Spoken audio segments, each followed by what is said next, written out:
since Valentine's Day is coming, a lot of single people can feel low if they, do not have someone, or if they've recently broken up or something.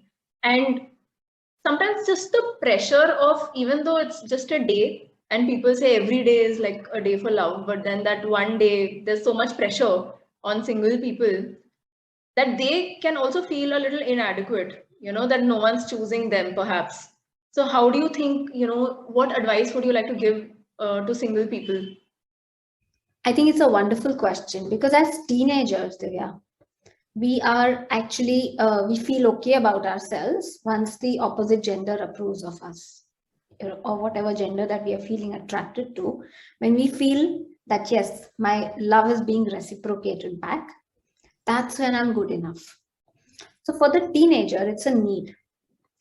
So when you're rejected by your first love, by your second love, right? So many times you've seen that people carry that rejection mood, right?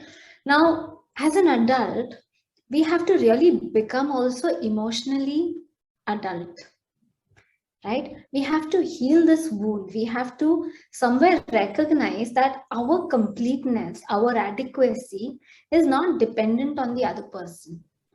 So many times we actually feel that the relationship is going to complete me, that the other will complete me. So we are not incomplete, we are complete in ourselves. If we can actually go to this fact, if we can actually connect with our inner child, if heal those wounds, as I said, and recognize that wherever you are, this is where you are meant to be right now, right?